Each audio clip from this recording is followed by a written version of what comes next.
C'est l'heure de la chronique de Judith Mergui. Bonjour Judith, nous sommes le 25 décembre et hier les Français fêtaient Noël. Est-ce que vous fêtiez Noël dans votre enfance, Judith ? Non. J'avais grave le seum. En vrai, non mais c'est vrai, faut le dire. Tous les enfants juifs, musulmans et autres spécialités théologiques là, on aurait grave kiffé fêter Noël. Quand vos parents voulaient pas en fait. Ça dépend. Avec mon père juif traditionnaliste marocain, c'était même pas en rêve, même pas en prononcer le mot Noël. À Noël, c'est aussi tabou que Dieu donné. Et avec votre maman ? Ma mère, c'est différent. Ma mère a grandi en Algérie française, donc une culture beaucoup plus mixte. Oui. Du coup, elle essayait de nous refourguer un mix à mi-chemin entre Noël et Hanouka. Donc avec le sapin et tout. Non, j'ai dit un mix. Elle avait pensé, elle était drôle, elle avait pensé à un système chelou pour pas que je sois lésée par rapport aux autres enfants à l'école. Ouais. Alors elle avait acheté plein de guirlandes, mais pas le sapin. Et en fait, du coup, le jeu c'était de me décorer moi. Voilà. Mais riez pas, ça fait vachement mal de rester comme ça, d'imiter un arbre pendant toute la soirée. Votre premier rôle de composition, d'ailleurs. Et votre sœur, elle compose, Ilana ? Non, j'en veux plus. Alors, je finissais, non mais c'est pas drôle parce que je finissais saucissonnée comme un rôti avec 3 kilos de guirlandes qui clignotent. Et puis alors le pire, c'est quand elle me mettait une Magen David en carton sur la tête parce que nous on n'avait pas l'étoile du berger là en haut du sapin, tout ça. Ah oui. Ah aussi, par contre, non, un truc qu'on avait à la maison, c'était le calendrier là. Vous savez que un chocolat par jour, que jamais t'arrives à t'arrêter et que tu bouffes la première quinzaine de décembre alors qu'on est encore que le 28 calendrier de l'Avent. Avant ou après, je sais pas, mais je lui mettais sa mère au calendrier Kinder. Et vous enviez vos camarades d'école alors ? Oui, c'est sûr, parce que ma mère, franchement, énormément d'amour, un gros message à ma maman, tout ça, mais je veux dire que ces compromis foireux entre Noël et Hanouka, ça ressemblait jamais à rien, quoi. Je veux dire, c'était comme un faussaire bourré qui aurait signé Pikachu à la place de Picasso. Vous voyez, sur le tableau, non, c'est ridicule, personne n'était dupe. Les gens, ils mangeaient des dindes énormes, hyper appétissantes. Elle nous servait un tagine de poulet aux olives. Et elle disait, c'est de la volaille aussi. Voilà. C'est juste que, non, voilà. Elle avait sa farce. C'est juste que nous, la farce, elle est à l'extérieur. Ça s'appelle plus une farce, du coup.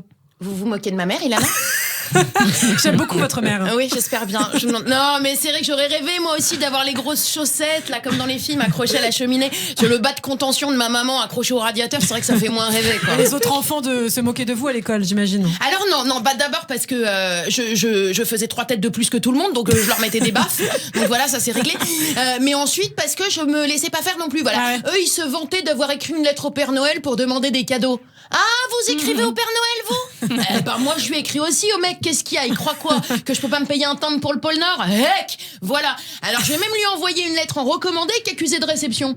On fait plus les malins, là, hein. Non, mais tu vois, je veux dire, on parle de Père Noël, quoi. C'est pas un rondouillard en pyjama rouge qui conduit un traîneau sans direction assistée qui va décider si oui ou non j'ai une Game Boy. On est d'accord ? Ah, et donc petite, vous aviez déjà un caractère assez fort, quoi. Vous aviez du caractère. Mon surnom c'était Fidèle, vous voyez, dans la famille de petite, hein. Et on m'a avoué bien plus tard que c'était pour le dictateur et pas du tout pour le rapport à la fidélité. Voilà, c'est canon. Donc j'ai compris, voilà. Mais bref, j'ai pris mon papier à l'aide des 101 dalmatiens. J'étais un petit bout haute comme ça. J'ai pris mon papier à l'aide des 101 dalmatiens et je me suis lancée. Alors attention, j'ai préféré y aller cash parce que comme ça, pas d'entourloupe. Moi, j'aime pas abuser en plus des personnes âgées, donc je lui ai dit directement les choses. Bonjour Papa Noël. Alors oui, je sais, je suis juive. Mais est-ce qu'on pourrait pas un peu négocier ? Voilà. Parce que déjà, Noël, c'est l'anniversaire de la naissance de ton boss. Or, lui aussi, il était juif. Et sans lui, Noël, il existerait, ça existerait même pas. T'aurais pas eu de boulot. Ton usine de jouets au pôle Nord, ça aurait été racheté par Ikea et tes potes, les rennes, tu leur aurais dit d'aller au bois.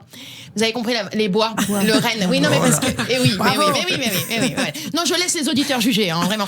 Alors, moi, j'estime, Papa Noël, que tu ferais mieux de m'écouter. Déjà, je voulais te demander comment tu fais pour savoir dans quelle cheminée descendre.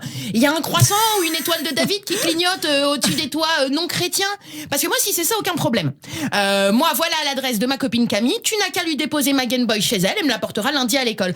Moi, si je pense que c'est une bonne offre, Papa Noël. J'espère que cet arrangement marquera le signe d'une belle relation longue entre toi et moi pendant des années. Et oui, papy, les juifs, on n'a pas inventé Noël, mais la négo, ça nous connaît. Voilà. PS, Papa Noël, je pense quand même que tu devrais surveiller ton poids. Ou faire mettre un anneau. Ou je sais pas, mais je dis ça, c'est pour ton bien, vraiment. T'as entendu parler des artères pleines de graisse qui se bouchent ? Et Papa Noël, crois-moi, c'est pas un cadeau. Voilà. Faut juste un peu de volonté. Je sais pas, tu demandes à tes potes elfes de t'accompagner, vous partez faire un petit jogging, enfin vous démerdez. Mais règle ça parce que s'il y a une pandémie un jour mondiale, tu passes direct dans les patients à risque. Bref, je te laisse, car mon père m'appelle et lui, il croit même pas que t'existes, rapport aux religions, tout ça. Moi perso, je vois pas le rapport, hein, tant que tu me rapportes une Game Boy. Voilà, tu peux prier Jésus, Bouddha ou Johnny Hallyday, moi personnellement, je m'en fiche. Mais c'est vrai, après tout, Papa Noël, faut pas tout mélanger. C'est comme si, je sais pas, il y a des symboles comme ça qui sont plus forts que tout, plus forts que les religions. Je sais pas, c'est comme si un jour on emmerdait une Miss France sur sa religion. C'est complètement con. Miss France, Papa Noël, Michael Jackson, la raclette, tout ça, c'est des symboles au-dessus de tout.